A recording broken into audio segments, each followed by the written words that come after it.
오늘 하나님 주신 말씀 함께 보겠습니다. 출애굽기 23장 1절부터 13절까지의 말씀입니다. 제가 가지고 있는 구약성경 보니까 116페이지에 있습니다. 116페이지에 있습니다. 구약성경 23장 1절부터 12절까지인데요. 한 목소리로 함께 읽겠습니다. 너는 거짓된 풍설을 퍼뜨리지 말며 악인과 연합하여 위증하는 증인이 되지 말며 다수를 따라 악을 행하지 말며 송사의 다수를 따라 부당한 증언을 하지 말며 가난한 자의 송사라고 해서 편벽되어 대의 두둔하지 말지니라. 내가 만일 내 원수의 길 잃은 소나 나귀를 보거든 반드시 그 사람에게로 돌릴지며 내가 만일 너를 미워하는 자의 나귀가 짐을 싣고 엎드려짐을 보거든 그것을 버려두지 말고 그것을 놓아 그 짐을 부를지니라. 너는 가난한 자의 송사라고 정의를 굽게 하지 말며 거짓 일을 멀리하며 무죄한 자와 의로운 자를 죽이지 말라. 나는 악인을 의롭다 하지 아니하겠노라. 너는 뇌물을 받지 말라. 뇌물은 밝은 자의 눈을 어둡게 하고 의로운 자의 말을 굽게 하느니라. 너는 이방 나그네를 압제하지 말라. 너희가 애굽 땅에서 나그네 되었은즉 나그네의 사정을 아느니라. 너는 엿새 동안은 너의 땅에 파종하여 그 소산을 거두고 일곱째 해에는 갈지 말며 묵혀두어서 내 백성의 가난한 자들이 먹게 하라. 그 남은 것은 들짐승이 먹으리라. 내 포도원과 감람원도 그리할지니라. 너는 엿새 동안에 내 일을 하고 일곱째 날에는 쉬라. 내 소와 나귀가 쉴 것이며 내 여종의 자식과 나그네가 숨을 돌리리라. 내가 내게 이른 모든 일을 삼가 지키고 모든 신들의 이름은 부르지도 말며 내 입에서 들리게도 하지 말지니라. 아멘. 오늘은 배운 대로 행하라 라는 제목으로 말씀을 나누도록 하겠습니다. 우리 모두는 차별 없는 세상, 그리고 누구에게나 평등하고 그리고 동일한 기회가 주어지고 그리고 합리적이고 공정한 사회에서 살기를 원합니다. 여러분 그렇지 않습니까? 그래서 그런 사회를 만들기 위해서 국가는 평등과 그리고 공정, 정의를 구현하기 위해서 노력을 하고 있죠. 선진국이고 그리고 자유민주주의 국가일수록 이런 평등과 공정 그리고 정의를 잘 실현하고 있습니다. 하지만 반대로 이와 같은 그 자유, 평등 그리고 공정, 정의가 부족한 국가들은 후진국에 가깝다라고 말할 수 있을 것입니다. 후진국이나 이런 빈민국일수록 독재자가 국가의 그 모든 권력을 장악하고 독재자와 그 주변의 일부 계층만이 부와 권력을 누리면서 잘 사는 것을 우리는 종종 TV나 언론을 통해서 알고 있습니다. 그 대표적인 국가가 바로 북한일 것이고요. 그리고 중동이나 아프리카의 여러 국가들도 있을 것입니다. 그런데 여러분, 우리가 태어나고 자란 대한민국도 과거 독재와 그리고 군부 시절로 아픈 역사가 있었습니다. 자유보다는 구속과 통제 속에서 억압된 삶을 살아야 했던 그 과거가 있었죠. 지금도 수년간 그 경제산업이 급성장해서 지금의 그 대한민국은 세계 경제의 10위에서 13위 사이에 들어갈 만큼 경제 강국이 되었습니다. 위상도 높아져서 G20이라는 그 국가들 모임에도 속해 있고요. 과거에 비해서는 엄청난 그 경제 발전과 이 높아진 위상이라고 말할 수 있을 것입니다. 많은 분들의 노력과 그 수고한 그 땀의 결실이 지금 후세에 있는 우리들이 누리고 있다라고 생각을 하는데요. 그런데 너무 이렇게 급하게 성장을 하다 보니까 경제적인 발전과 이 외형적인 모습은 아주 좋아졌는데 내면적인 부분이 외형적인 모습을 따라오지 못하고 있지 않나라는 생각을 한번 해보게 됩니다. 예를 들자면 사회의 청렴도라든가 공정함 그리고 정의로움, 시민의식 이런 부분은 여전히 선진국가보다 못 미치고 있는 것이 사실입니다. 특히 공정하고 정의로운 사회를 만들기 위해서는 법이 이렇게 바로 서야 하고 그 법을 제정하거나 집행하는 기관들이 공정해야 하는 것입니다. 그래서 행정과 입법과 이 사법부가 3권이 이렇게 분립되어서 독립시켜 놓은 것이고 그런데 지금도 여전히 이 유착관계를 형성하고 부패가 지속되고 있다는 것입니다. 저희 아내가 언니로 3명이 있습니다. 그러니까 딸 부자로 이제 4자매인데요. 사실 거 목사님에 비해서 제 처형이 더 많으시기 때문에 제가 내세울 것은 없지만 그래도 보통 분들에 비해서는 제가 처형이 많은 부자입니다. 그 중에 저희 둘째 처형의 남편분은 미국 분이시거든요. 저한테는 이제 형님이시죠. 이 동서가 싱가포르 이게 마이크로소프트 회사에서 오래 근무하고 싱가포르에서 오래 이렇게 살면서 아시아 지역에 있는 그 국가들의 사람들을 많이 만나고 일을 했습니다. 한 번은 한국 마이크로소프트사에 이제 경영을 맡아서 한 2년 정도 한국에서 거주하면서 이 마이크로소프트 회사에서 일을 한 적이 있었는데 나름 이제 한국 그 기업의 문화와 그 한국 사회를 이렇게 배우게 되었다라고 합니다. 임기를 마치고 다시 싱가포르를 돌아가면서 잠시 나눈 대화 중에 한국이 동남아시아에 있는 후진 국가보다 더했으면 더했지 더 투명하지는 않는 것 같다라고 그렇게 말을 해서 제가 좀 당황을 했습니다. 미국 사람 눈에는 여전히 대한민국은 투명도나 부패 지수가 굉장히 높다라는 것을 이렇게 생각하는 것이 아니라 굉장히 낮다라고 그렇게 말을 했었습니다.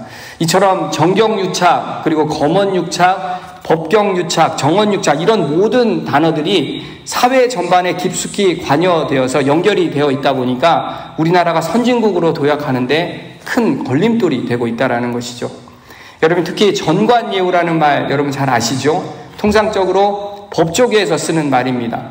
그 정직 공직자를 전 동료나 선배를 예우하고 그에 따른 그 정직 그 공직자가 공공기관의 그 업무에 계속해서 영향력을 가지게 하는 그런 단어로 쓰이는 것이 전관예우라고 하는 것입니다.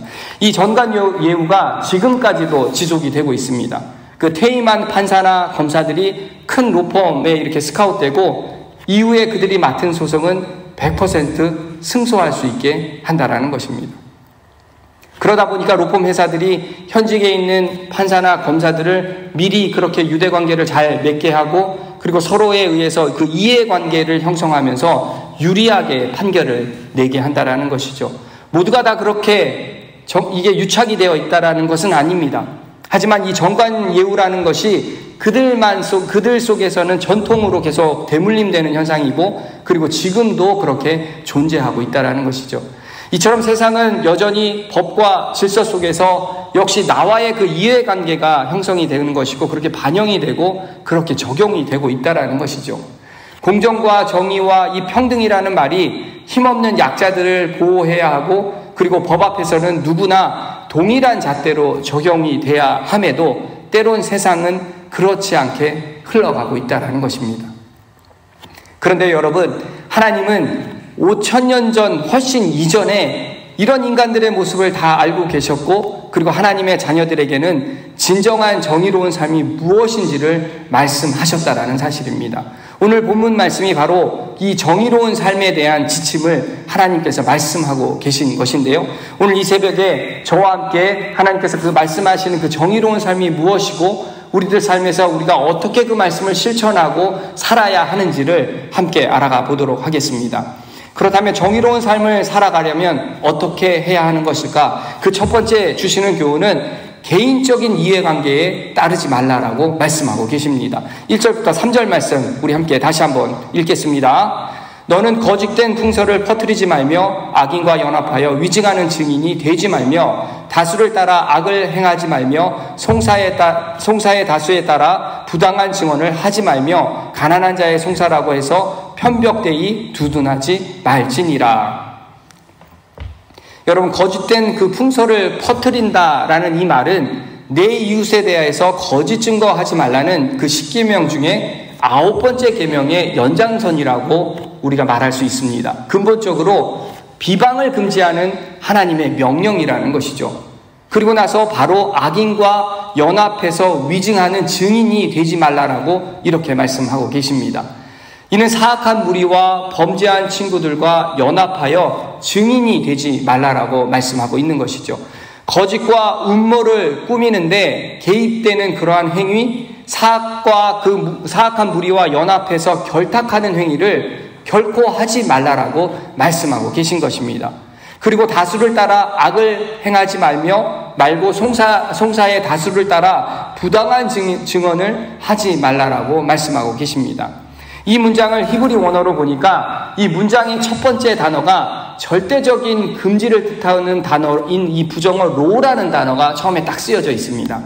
결코 해서는 안 된다라는 하나님의 그 강력한 경고를 뜻하는 그 나타내기 위해서 부정한 로라는 단어를 사용한 것입니다. 너희는 결단코 악한 어떤 것을 얻기 위해서 뛰지 말고 세상을 쫓지 말라는 이 하나님의 강력한 경고의 말씀이 지금 우리들에게 전해주고 있다라는 것이죠. 아무리 세상의 선한 일보다 악을 쫓는 일이 더 성행하고 그것이 대세라고 할지라도 하나님의 그 백성만큼은 선악을 반드시 분별해서 결코 세상의 그 대세에 휩쓸려가는 사람이 되지 말아야 함을 강조하고 있다라는 것입니다.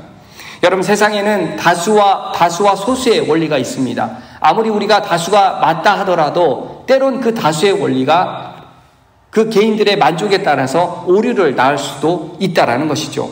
대중들의 그 분위기에 편승해서 그리고 수많은 사람들의 그 주장에 휩쓸려서 정작 선이 무엇인지를 잘 알고 있음에도 오히려 사실을 왜곡시키고 부정으로 증인하는 것, 하나님은 그것을 하지 말라라고 분명하게 말씀하고 계신다라는 것입니다. 그리고 하나님께서는 가난한 자, 즉 물질적으로 궁핍하고 그리고 사회적으로 약한 자, 그리고 소외된 자들을 동일하게 다뤄야 하고 그렇게 편견을 가지고 한쪽으로 치우쳐지는 것이 아니라 공정하게 대해야 함을 말씀하고 계십니다. 그렇게 말씀하시고는 구체적인 예를 설명해 주시는데요. 4절과 5절 말씀 함께 보십시오. 내가 만일 내 원수의 길 잃은 소나 나귀를 보거든 반드시 그 사람에게로 돌릴지며 내가 만일 너를 미워하는 자의 나귀가 짐을 싣고 엎드려짐을 보거든 그것을 버려두지 말고 그것을 도와 그 짐을 부릴지니라. 길을 잃은 원수의 그 가축을 보았다면 주인에게 끌어다 주고 그리고 이웃의 가축이 짐을 지고 가다가 넘어진 것을 보았다면 일으켜 주라고 말씀하고 계신 것이죠. 비록 원수일지라도 문제가 되는 직접적인 원인이 아니라면 그가 당한 어려움을 위해서 친절하게 도와주고 그리고 사랑을 베푸는 것을 잊지 말며 반대로 원수에게도 이렇게 섬길 수 있는 기회를 주라고 이렇게 말씀하고 계신 것입니다. 이는 사랑의 실천을 통해서 원수와 화해하고 서로의 그 악한 그 감정을 누그러뜨릴 수 있는 기회를 삼으라는 하나님의 의도라는 것이죠. 이처럼 내게 이로우냐 해로우냐 나와 친하냐 안 친하냐를 따지는 것이 아니라 이 일의 옳고 그름을 따져 행동하는 것이 거룩하고 정의로운 삶임을 하나님은 우리들에게 가르쳐주고 계신다라는 것입니다. 다시 말해서 하나님은 사적인 그러한 감정 때문에 하나님의 공의를 무너뜨리는 그러한 악행을 금지하고 계신 것이고 원수라 할지라도 해를 끼치지 말고 반대로 동정심 때문에 불의로 눈 감아 주는 행위도 하지 말라고 그렇게 말씀하고 계신 것입니다. 성도 여러분, 제가 오늘 말씀을 이렇게 준비하면서 다시 한번 지난 시간 우리 교회에 그 어려웠던 시간이 생각이 났습니다. 하나님께서 우리 교회 공동체에게 하나님의 백성으로 그렇게 정의로운 삶을 살도록 훈련시켜 주셨다라는 생각이 들었습니다. 하나님은 선과 악을 분명하게 알고 있었음에도 개인적인 친분과 그 이해관계 때문에 침묵하고 거짓 증언하는 사람들을 구분시켜 주셨고 그리고 선과 악을 구분해서 선을 실천하는 그 공동체로 그렇게 더 건강하게 성장하면서 공동체가 주 안에서 어떻게 하나가 되는지를 이 공동체에 몸담고 있는 우리 모두에게 가르쳐 주셨다라고 생각합니다. 여러분 아멘이십니까? 아멘. 성경은 우리들에게 분명하고 그렇게 명확하게 말씀하고 있는데요. 이사야서 5장 20절 말씀에는 악을 선하다 하며 선을 악하다 하며 흑암으로 광명을 삼으며 광명으로 흑암을 삼으며 쓴 것으로 단 것을 삼으며 단 것으로 쓴 것을 삼는 자들은 화 있을지언정. 그렇게 성도 여러분, 이 정의로운 삶을 살아가기 위해서는 우리의 그 개인적인 이해관계에 따라서 좌지우지 되는 것이 아니라 진리된 말씀에 따라서 선과 악을 우리가 분별할 수 있는 지혜가 우리에게 반드시 있어야 된다는 것이죠. 그것이 바로 그 지혜를 통해서 우리가 행동으로 실천하는 삶을 살아갈 때 바로 그 삶이 정의로운 삶이 되는 줄 믿습니다. 아멘. 이처럼 이 정의로운 삶을 살기 위해서는 첫 번째로 개인적인 그 이해관계를 따르지 말아야 한다는 것이죠. 그리고 두 번째는 감정이 아닌 공의와 공평에 따라서 행할 것을 말씀하고 계시는데요. 6절부터 9절까지의 말씀 함께 보겠습니다. 너는 가난한 자의 송사하라고 정의를 굽게 하지 말며 거짓을 멀리하며 무죄한 자와 의로운 자를 죽이지 말라. 나는 악인을 의롭다 하지 아니하겠노라. 너는 뇌물을 받지 말라. 뇌물은 밝은 자의 눈을 어둡게 하고 의로운 자의 말을 굽게 하느니라. 너는 이방 나그네를 압제하지 말라. 너희가 애굽 땅에서 나그네 되었은즉 나그네의 사정을 아느니라. 여러분 6절의 말씀은 3절에 나온 가난한 자의 송사라고 해서 가난한 자를 동정하여 부당하게 편들지 말라는 이 말과 반대되는 말입니다. 지금 6절에서는 가난한 자의 송사라고 해서 그들을 무시하거나 부당한 판결을 내리지 말라라고 말씀하고 있는 것입니다. 하나님은 재판장에게 공의와 공평을 펼쳐가면서 정의를 실천하는 것을 명령하고 계신 것입니다. 재판장은 이렇게 사회적으로 높은 지위에 있기 때문에 사회적으로 높은 자를 두둔할 수도 있고, 그리고 가난한 자, 외국인에게는 억울한 판결을 내릴 위험이 그만큼 크다라는 것입니다. 또 악한 마음을 품으면 죄가 없는 자나 의로운 자를 죽음으로도 몰아넣을 수 있다는 것이죠. 그렇게 하나님은 재판장에게 거짓 재판으로 악을 행하지 말라라고 이렇게 경고하신 것이고, 특별히 뇌물을 받는 것을 금지하고 계신다라는 것입니다. 뇌물을 받으면 올바른 재판을 할 수가 없는 것이고, 뇌물을 준 자편에 설 수밖에 없는 것을 하나님은 너무도 잘 알고 계셨기에 자신들 사이에 살고 있는 이방인들에게 불이익을 가하거나 그들을 소외시킬 수도 있음을 아셨기에 그렇게 하지 말 것을 강조하고 있다라는 것이죠. 여러분, 이처럼 하나님은 우리들을 차별하며 대하시는 분이 아니시고 동일하게 우리 모두를 당신의 그 존귀한 자녀로 삼아주셨고 사랑한다라는 사실입니다. 그런데 어떻게 피조물인 우리들이 하나님의 말씀을 거스리고 외적인 그 조건으로 남을 무시하며 우리가 차별할 수 있겠습니까? 또 우리가 살면서 뇌물을 받고 우리가 불의한 일을 저지른다면 어찌 하나님의 백성이라고 우리가 말할 수 있겠습니까? 그렇게 우리는 하나님의 그 불공정한 재판으로 억울한 피해자가 생기는 것을 막아야 하는 것이고, 이 땅의 그 사법의 그 공정과 정의를 위해서 우리가 끊임없이 기도해야 하는 것이고, 그리고 매사의 공정을 위해서 우리가 힘써야 한다는 것이죠. 성도 여러분, 지금 우리가 살고 있는 이 시대는 정말 가치관이 흐려지는 이러한 혼돈한 시대입니다. 사람들마다 저마다 하고 싶은 대로, 그리고 자신이 유익을 위해서 행동하며 살고 있고, 그리고 사회의 이 정의와 공동체 안에서 더불어 사는 삶이 절대 자신들보다 먼저라고 생각하지 않는다라는 것이죠. 자기 자신이 가장 중요하다라고 생각하는 사람들이 지금 이 시대에 살고 있는 사람들이라는 것입니다. 그러다 보니까 이기적인 문화가 팽배해지는 것이고, 사회는 더욱 각박해지고 선보다는 악의 추가 더 기울어져 가고 있다는 것도 사실이다라는 것이죠. 그렇게 우리 크리스천들은 아버지 되시는 그 공의로우신 하나님을 따라서 공의롭게 살아야 하는 것이고, 비록 세상이 각박하고 타락하고 부패한 세상이라 할지라도 예수님의 말씀처럼 세상의 빛과 소금이 되어서 사회 곳곳에서 맛을 내는 역할, 그리고 어두운 곳을 빛을 밝혀주는 그 역할을 우리는 감당해야 한다는 것입니다. 여러분, 이처럼 정의로운 삶을 살아가기 위해서는 첫 번째로 개인적인 이해관계를 우리는 따르지 말아야 하는 것이고, 그리고 감정이 아닌 공의와 공평에 따라서 우리가 행해야 한다는 것입니다. 그리고 마지막 세 번째로는 가난하고 약한 자들을 배려하라라고 그렇게 말씀하고 계시는데요. 10절부터 13절 말씀 함께 보겠습니다. 너는 엿새 동안은 너희 땅에 파종하여 그 소산을 거두고 일곱째 해에는 갈지 말고 묵혀두어서 내 백성의 가난한 자들이 먹게 하라. 그 남은 것은 들짐승이 먹으리라. 내 포도원과 감람원도 그리할지니라. 너는 여세 동안에 내 일을 하고 일곱째 날에는 쉬라. 내 소와 나귀가 쉴 것이며 내 여종의 자식과 나그네가 숨을 돌리리라. 내가 내게 이른 모든 일을 삼가 지키고 다른 신들의 이름은 부르지도 말며 내 입에서 들리게도 하지 말지니라. 아멘. 하나님은 이스라엘 백성들에게 6년 동안 땅에 씨를 뿌려 곡식을 거두고는 제7년째에는 땅을 갈지 말고 묵혀두라고 그렇게 말씀하십니다. 이렇게 말씀하신 이유는 하나님의 그 백성에게 경작하게 하신 그 가나안 땅의 참 주인이 바로 하나님임을 기억하라고 이렇게 말씀하고 계신 것입니다. 그 땅을 정복하고 차지한 것은 너희들이지만 실제로는 하나님께서 그 약속의 땅으로 구별해 두신 그 하나님의 땅인 것을 강조하고 있다는 것이죠.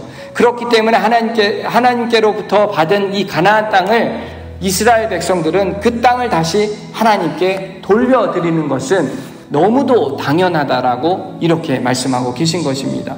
그리고 두 번째 이유는 하나님 백성 중에서 가난한 자들이 먹도록 하기 위함이었다라는 것입니다. 하나님은 당신 자신의 것으로 가난한 자들을 먹이기를 원하셨다라는 것입니다. 모든 피조물에 대한 그 하나님의 그 사랑을 하나님의 백성들이 실천하라고 하나님이 명령하고 있다라는 것이죠. 이처럼 안식일과 안식년을 지킬 것을 명령하신 이면에는 약자들에 대한 배려가 담겨져 있다라는 것입니다. 겉으로 볼 때에는 이 안식일과 안식년을 종교적인 의미를 지닌 제도로만 보일 수 있지만 실제 노동자들과 소와 나귀까지 쉼을 보장하는 그러한 제도라는 것이죠. 강제로라도 쉬도록 하지 않으면 쉬지 못하는 종들과 그리고 나그네들을 위해서 하나님이 배려하셨다라는 사실입니다. 여러분, 예수님께서도 동일하게 말씀하셨죠. 마태복음 25장 45절 46절 말씀을 보니까 내가 진실로 너희에게 이르노니 이 지극한 작은 자 하나에게 하지 아니하는 것이 곧 내게 하지 아니하는 것이니라. 그들은 영벌에 의인들은 영생에 들어가리라 하시니라. 이 말씀이 무슨 말씀입니까? 가장 작은 자들에게 한 것이 곧 당신인 자신에게 예수님에게 한 것이라고 말씀하시면서 그것을 마지막 심판의 기준으로 그렇게 삼으시겠다라고 말씀하고 계신 것이죠. 성도 여러분, 사실 우리가 가진 물질은 나의 것이 아니라 모두가 하나님의 것입니다. 그렇게 우리가 가진 물질을 가난한 자들을 위해서 아낌없이 제공하는 것이 당연한 것이고, 그리고 우리가 가진 것을 하나님 나라와 사역을 위해서 우리가 사용하는 것이 당연하다라는 것이죠. 하나님께서 우리에게 물질을 허락하신 것은 단지 나 자신을 위해서 사용하라고 허락하신 것이 아니라 하나님을 대신해서 가난한 자들에게 물질을 제공하도록 하기 위함이라는 사실을 우리는 반드시 기억해야 할 줄 믿습니다. 그래서 종교개혁자 존 칼빙은 이렇게 말을 하는데요.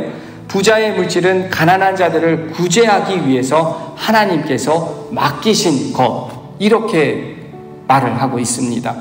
이처럼 우리가 가지고 있는 이 모든 물질, 우리의 시간과 에너지, 그리고 우리의 생명까지도 그 원주인 되신 하나님의 것이라는 사실, 그리고 그 원주인 되신 하나님께서 가난하고 소외된 자들에게 나누어 줄 것을 명령하고 있다라는 사실을 우리는 기억해야 하고 하루하루 살면서 그렇게 실천하며 나아가는 저와 여러분이 되기에 주의 이름으로 소망합니다.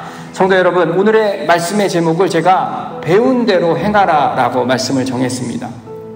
하나님은 정의로운 삶을 살기 위해서 개인적인 이해관계를 따르지 말고 감정이 아닌 공의와 공평에 따라 행하고 가난하고 약한 자들을 배려하며 살 것을 우리들에게 분명하게 가르치고 계신다라는 것이죠.